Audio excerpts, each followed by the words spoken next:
기업에서 낼 수 있는 세금이 굉장히 높은 겁니다. 그러니까 세율도 높고 종류도 많습니다. 그러다 보니 사람들을 함부로 채용하고 내보내고 할 수 있는 것이 아니죠.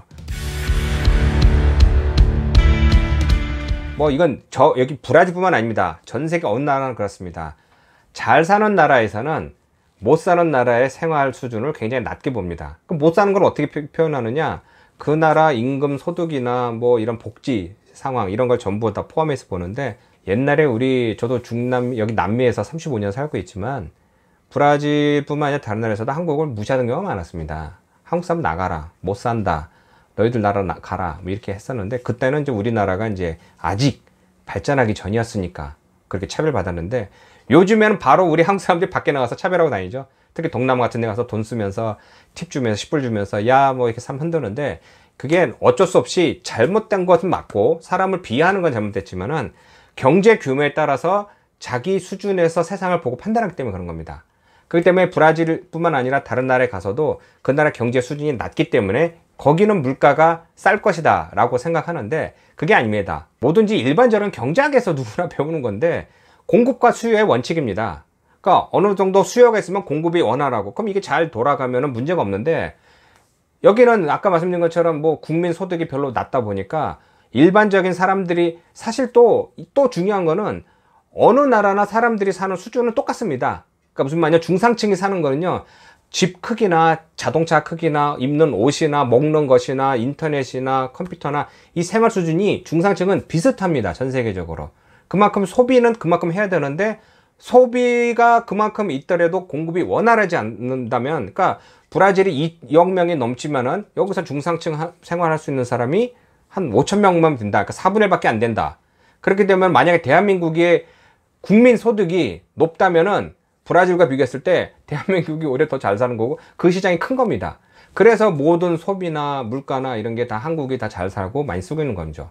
그러니까 한국같이 모두가 다 잘 사는 나라에서 파는 물건은 갖다 놓으면 어느 사람이나 누구나 쉽게 살 수 있는데, 브라질은 그게 아니라 이 넓은 땅에서 특정적으로 잘 사는 사람들한테만 팔아야 되기 때문에 유지비나 관리비가 많이 올라가는 겁니다. 그것도 원활하게 많이 팔리지 않고, 그러다 보니 여기 물가가 비싸지는 겁니다. 또 브라질은 땅덩어리 크다 보니까 다른 나라에서 많이 가져가야 되죠. 그러다 보니 물류비도 많이 들어가는 거고, 중요한 것은 브라질이 세금이 많이 높은 겁니다. 세금이 많습니다. 얼마 전에 제가 브라질 이제 사법부에 대해서 올린 동영상인데, 그걸 보시면 아시겠지만, 세계에서 좋은 것은 다 갖다 놓고 만든 브라질법은 현실과 맞지 않고 너무 많아서 모르는 사람이 더 많습니다. 세계에서 좋은 제도를 다 가지고 와서 이곳에서 이렇게 섞다 보니까 세금이 많아진 겁니다. 세금이 세금을 낳는 겁니다. 큰 정부, 큰 역할을 하는 게 브라질 정책입니다. 그러니까 뭐든지 다 개입하여, 그러니까 원래는 사실 1930년대, 40년대, 50년대 그때 막 산업화 혁명 시작하고 막 브라질이 이제 공업화를 시작하면서 농장에서 이제 도시로 이주하고 막 그럴 때, 농장에서 온 사람들이 그러니까 글을 잘 모르고 많이 이렇게 당하는 경우가 많다 보니까, 그때 당시에 처음으로 노동수첩도 도입하고 노동법을 강화시키면서 노동자를 보호하려고, 그러니까 이 사람이 너무 자기의 권리를 찾지 못하고 무시당하는 경우가 많으니까 그들을 위해서 만든 겁니다. 근데 그게 시간이 지나다 보니까 자율경제, 그러니까 자율적으로 경쟁하면서 사람들이 필요한 것을 만들고 자기가 하고 싶은 것을 하고, 또 기업에서도 그런 식으로 이제 좀 움직임에 활발히 투자를 해야 되는데, 규제가 워낙 강하다 보니 잘 안 되는 겁니다. 그러니까 뭘 하고 싶어도, 사람을 채용하고 싶어도, 또 내보내고 싶어도 비용이 많이 들어 올라가는 거죠. 기업에서 낼 수 있는 세금이 굉장히 높은 겁니다. 그러니까 세율도 높고 종류도 많습니다. 그러다 보니 사람들을 함부로 채용하고 내보내고 할 수 있는 것이 아니죠. 또 하나는 브라질은 물가 지수에 비교해서 법인세나, 법인세뿐만 아니라 기업들이 내는 세금은 굉장히 율이 낮습니다. 반대로 브라질은 소비자가 직접 내는 직접세가 굉장히 높습니다.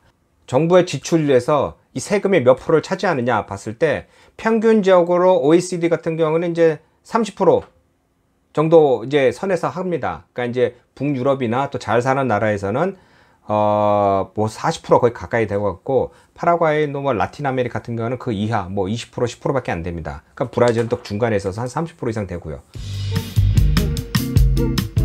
세금에 대해서 조금 복잡한 얘기입니다. 그러니까 제가 이제 자료 화면을 보면 제가 설명을 드리겠습니다.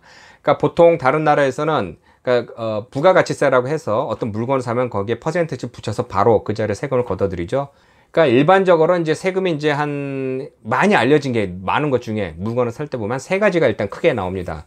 그러니까 이제 공업세. 그러니까 제가 지금 오늘 예로 들고 싶은 거는 그러니까 에어컨, 막 2,000회알짜리 뭐 에어컨이라고 봅시다. 그러면 이제 공업세가 20% 정도 되고 또 이세미에스라고 하는 유통세는 이제 18%, 또 코핀스비스라고 하는 사회보장세도 하게 되면은 이제 9%가 넘습니다. 중요한 게 공업세가 20%, 또 뭐 어느 지역에 공장이 있느냐, 어떤 혜택을 받냐에 따라서 이게 또 많이 달라집니다. 20% 내는 데 있고, 뭐 18% 내는 곳이 있고, 또 이세미에스라고 하는 이제 유통세도 각 주마다 주에서 걷어들이는 세금인데 전쟁이 붙어서 우리 주에 공장을 갖다 놓든가 뭐 그거 생산하든가 거점을 두면 내가 12%만 낼게, 그러니까 받을게, 뭐 8%만 받을게, 뭐 이런 싸움이 있습니다. 옛날에는 그걸 뭐 면제해주고 뭐 여러 가지 싸움이 있었는데 연방 정부하고 합의 봐서 이제 거의 이제 비슷하게 되는데요. 또 이제 사회보장세 같은 경우는 이제 이걸 걷어서 이제 사회적으로 이제 뭐 연금이나 뭐 다른 뭐 사업들 많이 하는데 보통 이런 한 세 가지 정도의 세금이 있다고 합시다. 이걸 다 합치게 되면 47.25%가 됩니다. 그러면 내가 47.25%만 세금 내나? 자, 부가가치세가 8%라고 했죠. 다른 나라에서. 브라질은 일단 47.25%를 내는 겁니다. 직접세로. 근데 문제는 또 이게 뭐냐? 다른 나라에서 이거 모두 다 합산해서 47.25%를 떼면 되는데 그게 아니라 여기는 물건에서 먼저 공업세를 붙였죠. 그럼 공업세를 붙인 그 금액에서 다시 그 다음에 유통세를 내고 그럼 유통세를 붙인 금액에서 다시 이제 사회보장세를 내고 이런 식으로 되는 겁니다. 그러니까 결국은 47.25%가 되는 게 아니라 52.55%가 되는 겁니다. 그러니까 이해가 안 가죠. 전체가 다 47.5%면 붙여서 40.5%면 되는데 왜 이렇게 되느냐, 중복되느냐. 그게 바로 브라질의 문제인 겁니다.